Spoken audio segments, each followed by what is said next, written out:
आंबो नायदों मिडियायावहाय मुनमुना जा बाथ्रा बुंदों बे बुंनायनि सायाव बुंनांगौ आंहाबो जथेस्थ' दं होननानै आं सानबाय। मानोना मुनमुना जा बाथ्राखौ बुंदों बेनि अपोजिट पिक्सारखौसो आं दिनै रायजो राजानो होनो नागिरदों। बिथाङा प्रमद बर'खौ प्रबन्सक होननानै बुंदों।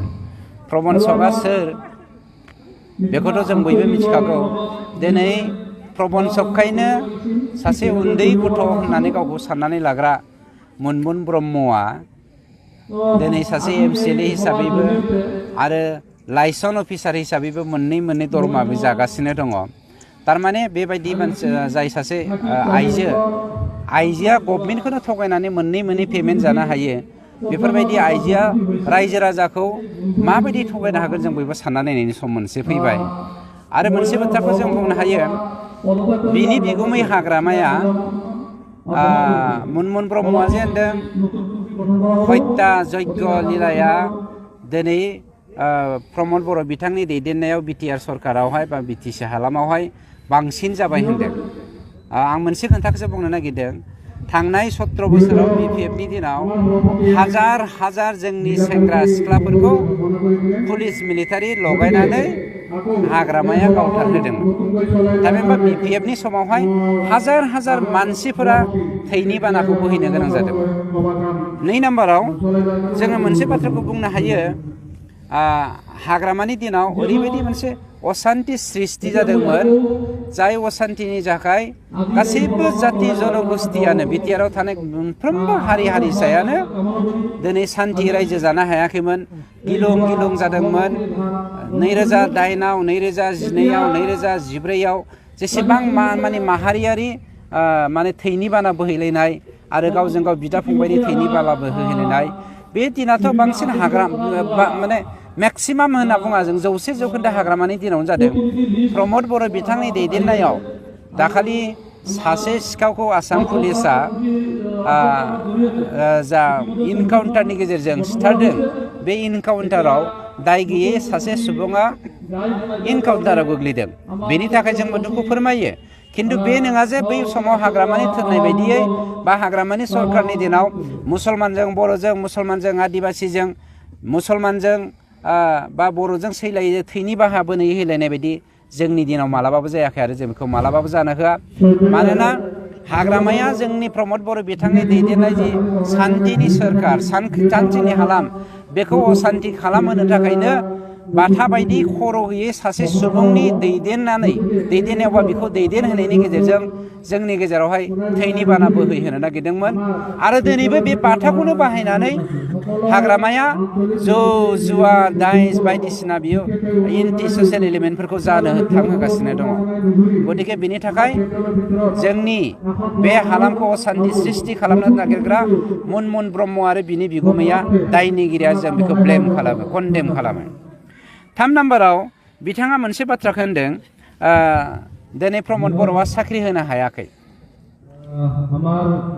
आं मोनसे खोथाखौसो बुंगोन, थांनाय 2020 मायथाइनि सिगां 2019आवहाय बिथांनि सरकारा जेब्ला जोबनोसैमोन, गिनानै गावनि मानसिफोरखौ माने मोनसे स्टेन्डआव लाखिनायनि थांखिजों बियो उइदाउट इन्टारभिउ माने इन्टारभिउ फाथियालासिनो फ्राय 700निख्रुइ बांसिन 750निख्रुइबो बांसिन मानसिफोरनो इलिगेलि थाखा घुस लानानै बिथांमोना साख्रि होदोंमोन। खिन्थु जोंनि सरकारा बै 750निख्रुइबो बांसिन इलिगेलि इन्टारभिउ होआलासिनो, नटिफिकेसन गैयालासिनो साख्रि होनाय बे मानसिफोरनि साख्रिखौ जोङो एसे मिटिङाव पास खालामनानै दानफिनबाय। दानफिननायजों लोगोसे BPFनि दिनाव दानानै होलांनाय जा CSB सेन्ट्रेल सिलेक्सन बर्ड, बेखौबो जोङो केन्सेल खालामनानै होयो।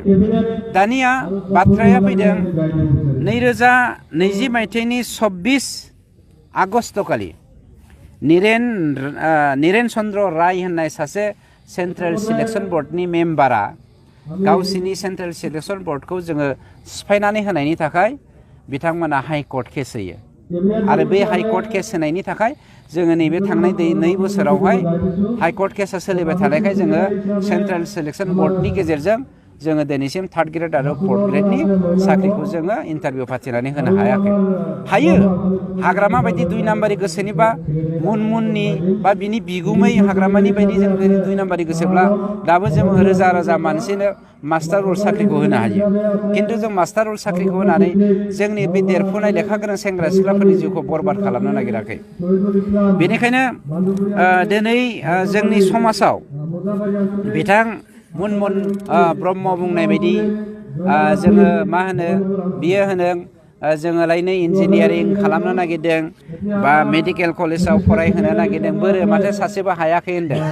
जोङो बुंदों जोंनि सरकारनि दिनाव top 50 best of the best स्टुडेन्टफोरखौ जोङो इन्टारभिउ खालामनानै सिलेक्सन खालामनानै बिथांमोनखौ जोङो सुपार 50 IAS नि थाखाय जोङो फ्रि कचिं होगासिनो दङ।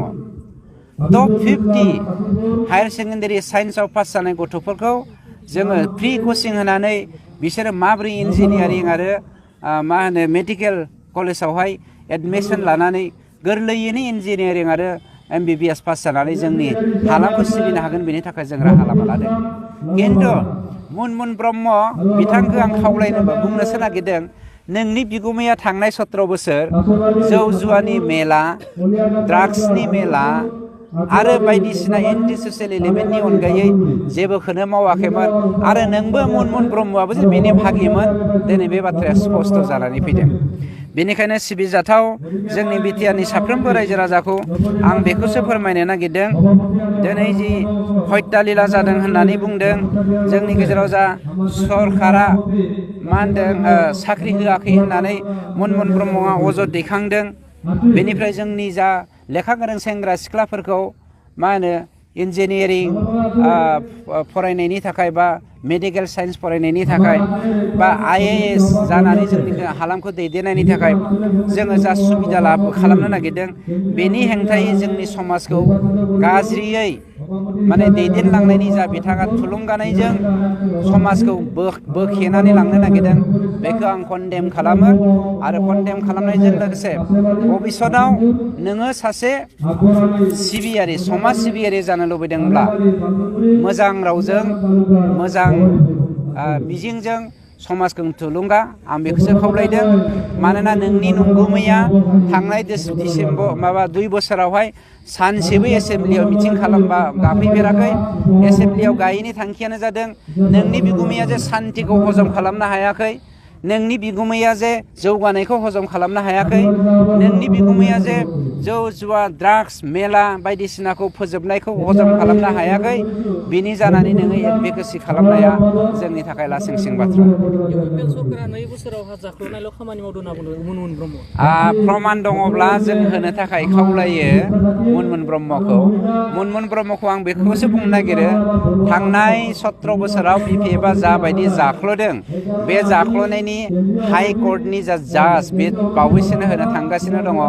प्रमाण मोनगोन दिनै प्राय 60 crore बांसिन जा 2 नाम्बारि साप्लाइ माबानि मा होनो इरिगेसन डिपार्टमेन्टनि बेखौबो बावैसोनो जोङो कर्टनिफ्राय मोननो थांगासिनो दङ। सोर सासे बेसेबां जाख्ल'दों बिनि प्रमाणखौ होगोन। खाफाल गाज्रि जोंनि सरकारा बोसोरसे जोङो कभिडनि थाखाय जोंनि खामानिफोरखौ मावनो हायाखैमोन बेनिखायनो दिले जादों। हाजारखि गाबख्रावा दिनै हाग्रामाया गावखौ जाख्ल'नायनि केसनिफ्राय बारग'नो गावखौ समाजनिफ्राय सेन्देलनि माला गानहोजानायनिफ्राय गिनानै बारग'नो थाखाय RSSनि सिङाव थांनानै गावखौनो बासायनो नाजादों। खिन्थु जोंनि प्रमद बर' बिथाङा खुनु RSS BJPनि जों कनभार्ट जानानै बा बिनि सिङाव थांनानै जोंनि समाजखौ फाननो नागिराखै बा बासायनायनि मुङाव हाइड एन्ड सिक गेम गेलेनो नागिराखै जायखौ हाग्रामाया मावगासिनो दङ। बिथिं आरो प्रेस मुसाहारि MCL बिथाङा बुंदों दासिमबो गांसेबो हानि पाट्टा रानाखै थगायगासिनो दं होनना बुंदों। जाम्बा प्रेस मुसाहारियाथ' जाम्बासो। प्रेस मुसाहारिनि जायगायावनो माथो 875टा फेमिलिनो आंहा राननानै फैदों दाखोन।